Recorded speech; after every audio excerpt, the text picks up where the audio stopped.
Ciao ragazzi e ben ritrovati come sempre sul canale Slot Car Tech. Come vedete oggi sul tavolo non ho accessori, non ho slot car da presentarvi, ma un piccolissimo tubetto di smalto. Perché questo? Perché oggi voglio farvi vedere le caratteristiche di questo prodotto. Sicuramente sarà capitato un po' a tutti di perdere o comunque di vedersi sfilare le viti delle vostre slot car durante i normali giri sui tracciati. Questo può essere tollerabile se state provando la vostra vettura, se siete all'interno del vostro slot club, però assolutamente non deve succedere in gara. E allora come fare, come agire per evitare che questo piccolo inconveniente non si trasformi in un abbandono di una gara? Come possiamo dunque fare per evitare che questo accada? Diciamo innanzitutto che le viti che si perdono più frequentemente sono quelle che vanno ad ancorare il telaio alla carrozzeria, cioè quelle che vanno ad unire le due parti principali della nostra vettura.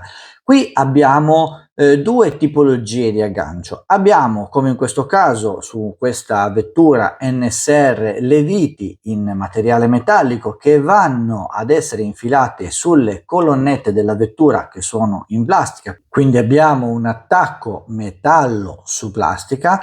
Oppure, come nel caso di RevoSlot, abbiamo due diverse tipologie. Abbiamo sempre le viti che vanno nelle colonnette della vettura e anche qui in questo caso abbiamo metallo su plastica, però abbiamo anche metallo su metallo perché il particolare telaio di RevoSlot, diviso in due pezzi, ha queste quattro viti che poi andremo a vedere nel dettaglio, che si uniscono attraverso dei dadi particolari che permettono il basculamento del telaio stesso. In questo caso il congiungimento della vite con il proprio controdado sarà appunto metallo su metallo. In tutti e due i casi però ci viene sempre in aiuto il solito smalto per unghie. Sicuramente qualcuno di voi mi dirà che il prodotto giusto per andare a fermare le viti, sia che si trovino su plastica sia che si trovino su metallo, è il cosiddetto frenafiletti, il Loctite azzurro, tanto per intenderci, per farla molto semplice.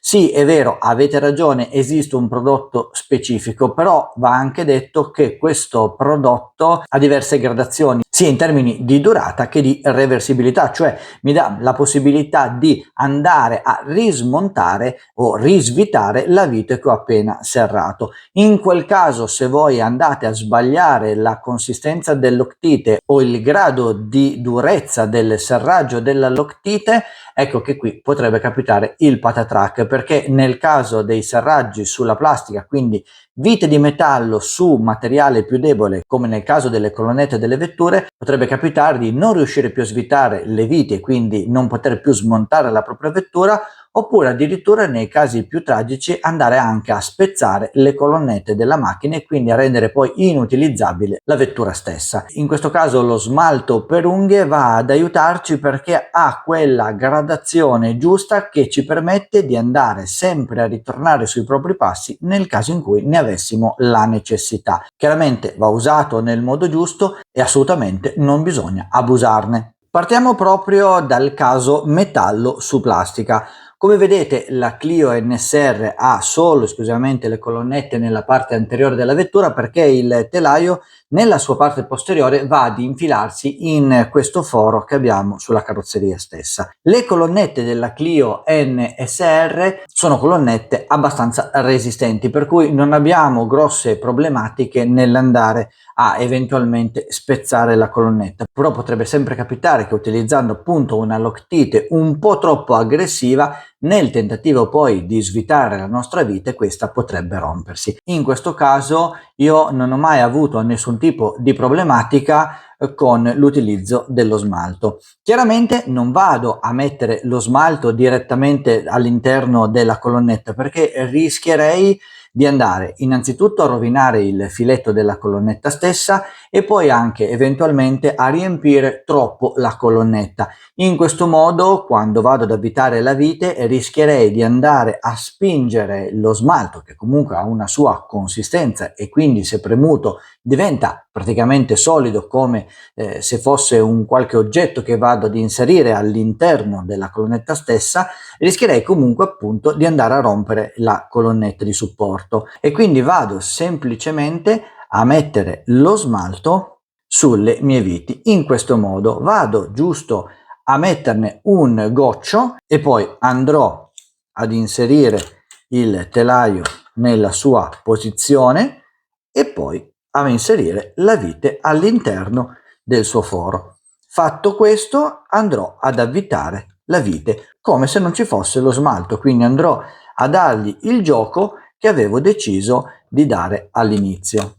Avvito la vite fino al punto prefissato, ripeto la stessa operazione anche con la seconda vite. Qui abbiamo lo smalto, darò giusto un punticino sul filetto della vite, vado ad inserire la vite all'interno del foro predisposto e poi anche in questo caso andrò ad avvitare la vite fino al fondo.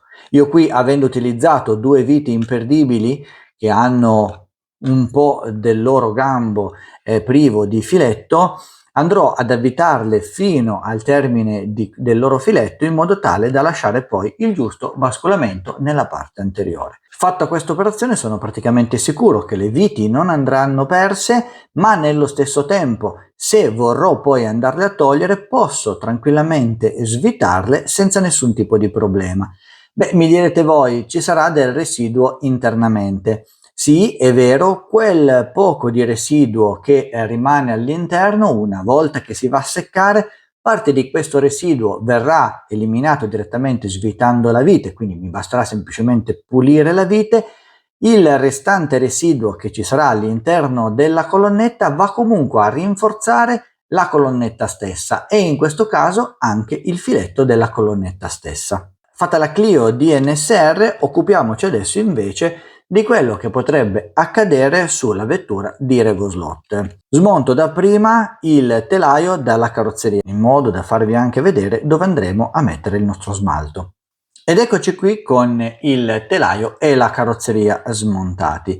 La carrozzeria ha 4 colonnette, sono laterali e queste 4 colonnette andranno ad ospitare le 4 viti che vanno ad unire il telaio, che in questo caso è metallico, sulla carrozzeria stessa. Il procedimento è praticamente lo stesso che abbiamo già visto sulla Clio, quindi andrò a mettere una goccia di smalto sulla vite, andrò a posizionare il telaio direttamente sulla mia vettura e poi andrò ad infilare le 4 viti nei fori preposti in modo tale da andare ad unire telaio e carrozzeria. Ma qui voglio soffermarmi anche su un altro aspetto, perché come vi ho detto poco fa, la tipologia delle RevoSlot è quella di avere un telaio diviso in 2 parti. Qui infatti troviamo non solamente le viti di metallo che vanno ad infilarsi nelle colonnette di plastica e tengono unite il telaio con la carrozzeria, ma abbiamo anche delle viti che sono qua nella parte sottostante del mio telaio, che vanno ad infilarsi in questi controdadi nella parte superiore dello stesso. Quindi abbiamo un serraggio metallo su metallo. Questi viti mi danno la possibilità di far basculare i due telai uno sull'altro e quindi sono particolarmente sollecitate a tutte le vibrazioni. Dalla fabbrica ci arrivano avvitate in modo perfetto e hanno già una goccina di frenafiletti che le permette di non svitarsi quando queste sono ancora in primo montaggio. Ma avendo noi la possibilità di andare a modificare queste viti mettendone magari di altra dimensione per dare maggiore o minore basculamento nei 2 posti del telaio, oppure anche di andarli a spostare, perché ci sono delle vetture come ad esempio la McLaren GTR o la Ferrari F40, tanto per dirne 2 che mi vengono in mente, che hanno la possibilità di andare a mettere questi viti in altri punti del telaio per tenerli sempre comunque uniti. Allora in questo caso vi basterà semplicemente andare a mettere una goccina di smalto nella parte superiore. In questo modo avremo la sicurezza che le viti rimarranno praticamente al loro posto. Questo smalto, una volta che si seccherà, andrà a sigillare la superficie della vite e la andrà ad incollare, se così vogliamo dire, con la faccia del controdado. Questa operazione eviterà quindi che la vite possa andarsi a svitare e quindi a perdersi durante la marcia del veicolo. Tenete conto che queste viti sono particolarmente piccole, per cui bastano veramente pochissimi giri, pochissime vibrazioni affinché voi le possiate andare a perdere. Se notate che fatta questa semplice operazione la vostra vite dovesse per qualche motivo ancora andarsi a svitare, allora potete semplicemente andare a ripetere lo stesso passaggio, però utilizzando il sistema che già utilizzate per le colonnette. Ragazzi, questo è un sistema veramente molto semplice da utilizzare, ma davvero molto efficace. Tenete anche conto che questo sistema con gli smalti colorati viene anche utilizzato quando in alcune gare nazionali o internazionali vanno ad essere punzonate le vetture, per evitare infatti che si possano modificare dei componenti e quindi sostituire magari dei componenti che sono già stati verificati con altri non verificati. Si va a utilizzare questo smalto colorato affinché non si possa andare a togliere o rimuovere o anche semplicemente a svitare qualsiasi componente della vettura, per cui è sicuramente un sistema strautilizzato, è un sistema super sicuro, è un sistema reversibile che vi dà la possibilità di tornare sempre sui vostri passi ed è un sistema che potete effettuare già da domani su tutte le vostre slot. Mi raccomando, non fregate lo smalto a vostra moglie, ma andatelo a comprare in qualsiasi profumeria. Ragazzi, se avete trovato interessante quello che avete visto in questo video, come sempre mettete un like. Mi raccomando, scrivete nei commenti le vostre esperienze, aiutatemi a migliorare il canale, date i vostri personali consigli perché solo in questo modo potremo crescere tutti assieme e io come sempre vi do appuntamento qui su Slot Car Tech per il prossimo video.